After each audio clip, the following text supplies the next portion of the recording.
Welcome into the Stack Shack podcast. Jumping in here at the end. We just had a great live stream. We're recording this live at the end as we just watched both games today. It was kind of fun. Enjoyed everybody hanging out. And yeah, we'll maybe let me know in the comments if you want me to do it again, if it was fun, if it was useful, if it was entertaining. If this is the kind of content, if you'd like to see this, obviously, the live show, the live radio podcast that we're jumping into right now is more my main content. But I thought it might be fun to watch with some of the fans today. So get a little group together, sweat a couple of bets. Yeah, I thought it was a good time. Obviously, I'm going to watch the games anyway, so might as well watch them with y'all. But anyways, we just finished this game. Just wrapped up a few seconds ago. Spurs get an absolutely massive win. And truly a massive win from the Spurs today. They were on the road, a 1-1 series, a situation where I think the Timberwolves had felt, hey, we stole home field advantage with game one, or home court advantage with game one. Game two just kind of got away from them.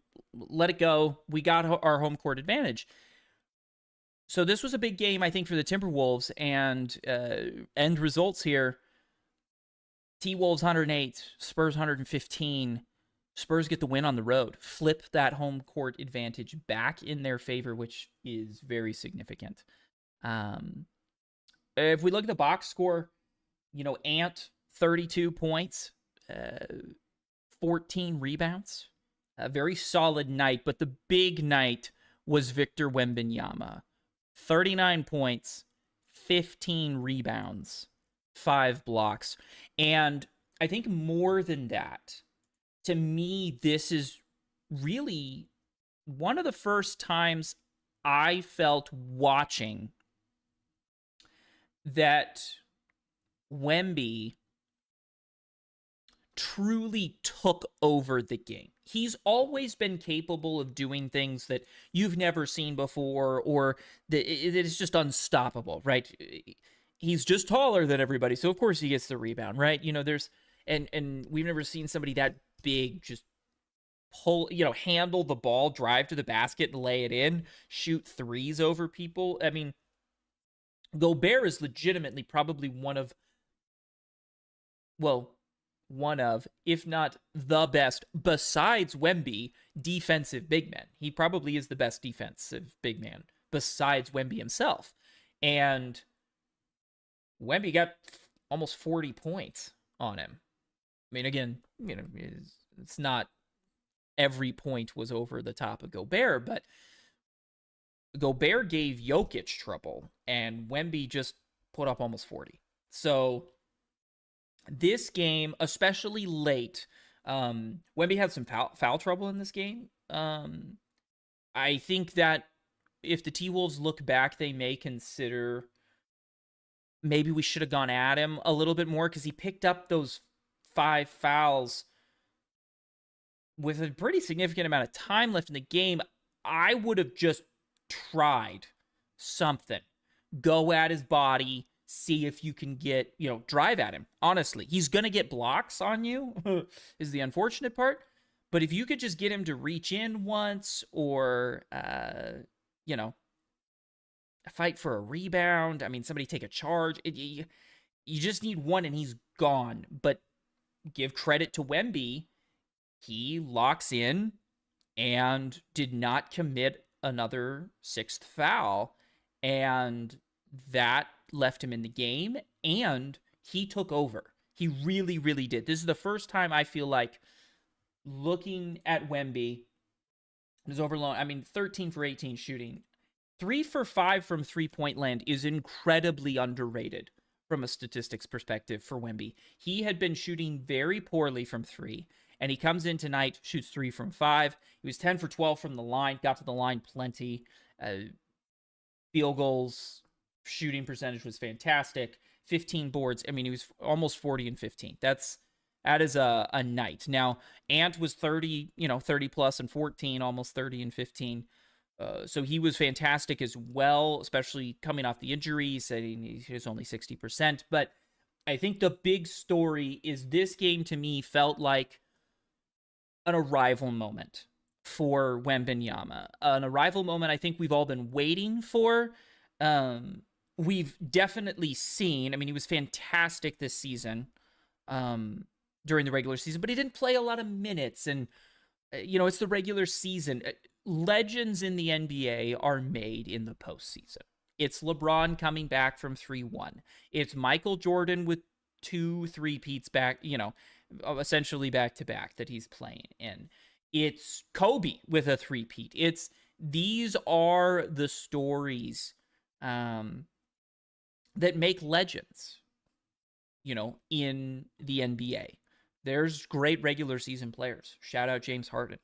He will always be remembered, I think, ultimately for his poor late season, post-season performances.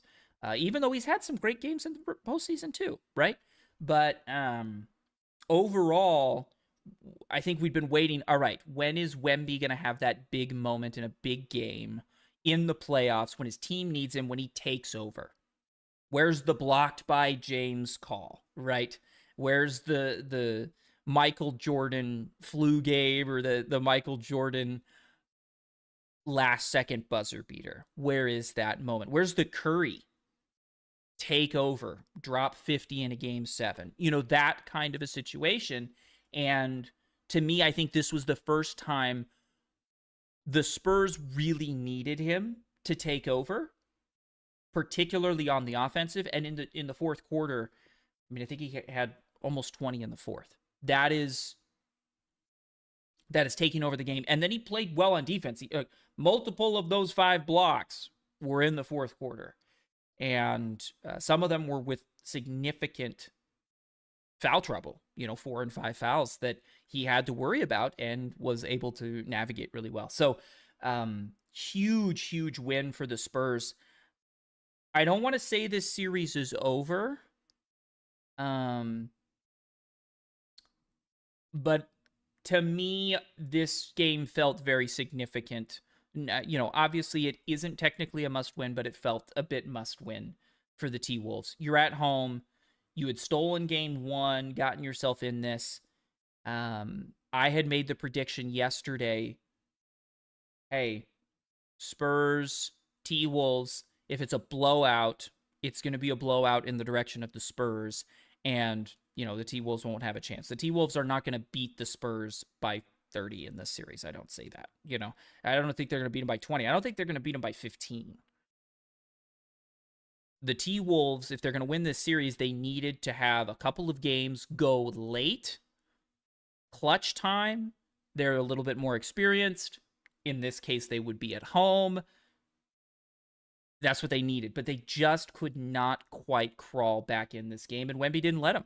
And so, yeah, not necessarily over. This is definitely my favorite series to watch. I will take a quick moment to talk about the reffing. The officiating in this game. Let's say the refs decided today we're going to watch a combination of rugby and basketball, and that's how we're going to officiate it. There is a lot of contact.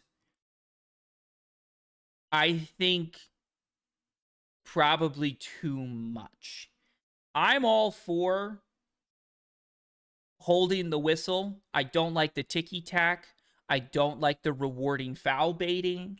I don't like the, unnatural movements in shots and in drives to try and get a whistle. But there is a limit, and I think we at times crossed over the limit, particularly at the end. Now, we were looking after the game at the overall, free throw attempts. The Spurs ended with 33, and the T-Wolves ended with 21. That's a significant amount of free throws. What I will say I think they did a pretty good job of is the game never felt clunky. The flow felt pretty good. And, to be fair, the team that I think was getting fouled more was the Spurs, and they ended up with, over 10 more free throw attempts than the Timberwolves did.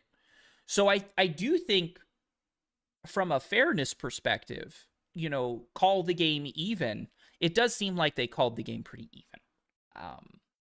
There were a lot of fouls that could have been called that weren't, but I feel like it was somewhat balanced either side.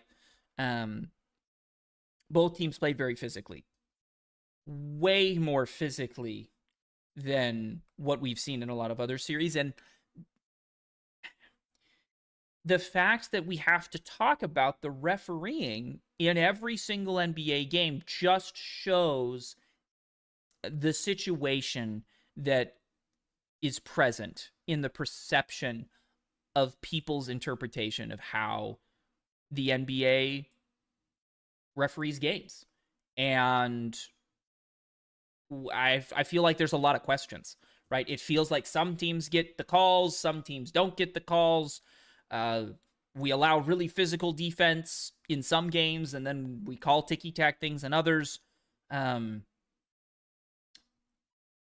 don't know. I don't know what the answer is. Again, was the officiating probably a little bit too lax on this game? Yes, probably.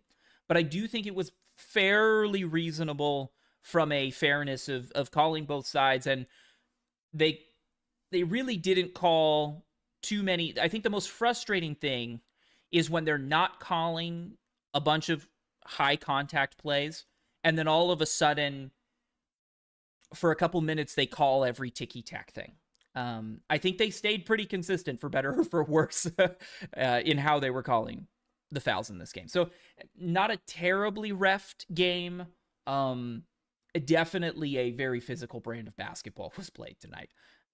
Which, if you like it, you like it. If you don't, you don't. I typically like a bit more physical, but this was a little over the top, I think. I mean, especially at the end. I mean, it got a little out of hand. I mean, both teams are playing really hard, and that's why I've had the most fun, I think, watching this series. But yeah, that is how that game ended, and those are kind of my thoughts. You'll have to let me know. Was that too much? I'd really be curious. Was that just too physical? Did we go a little too far there, or at least let the players go a little too far there? We'll have to see. Moving on, we go over here to the first game of the day that we watched together. We had Knicks Sixers. Knicks take a 3-0 lead here.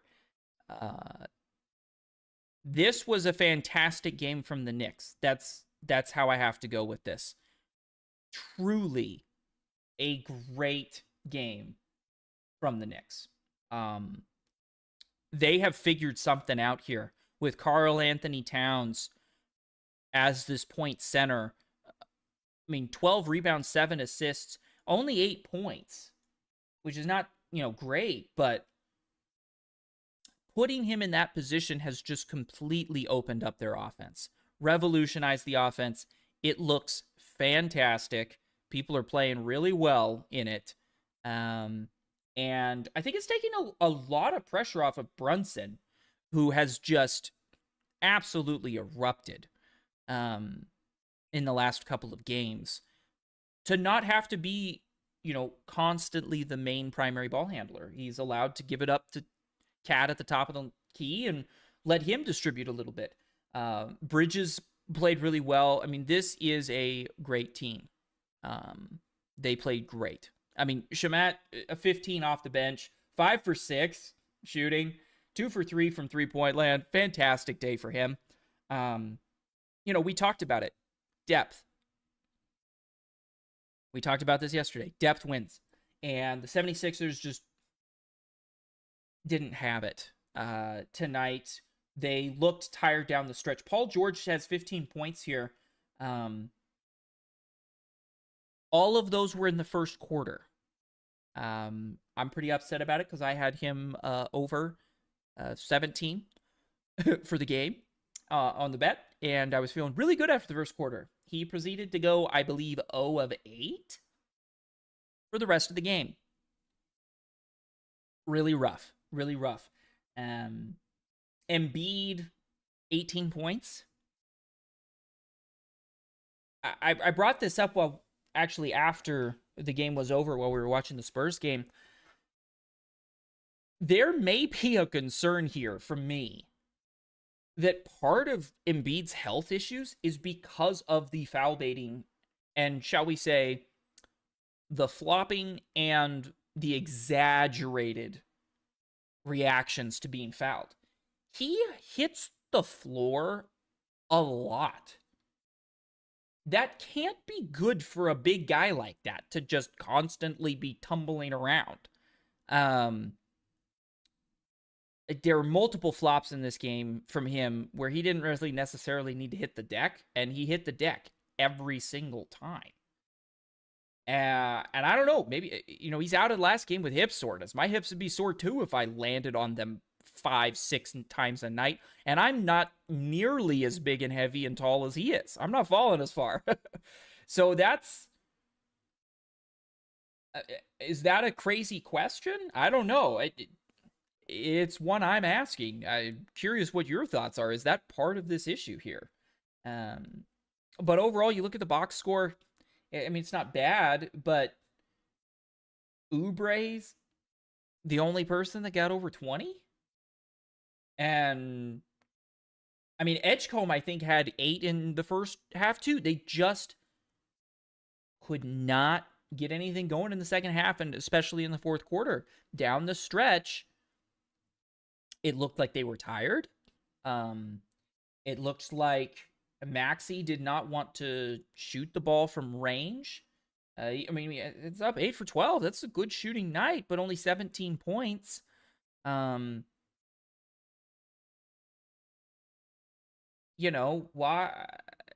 Maxey's supposed to be, it's supposed to be Maxey and Embiid are your 1-2.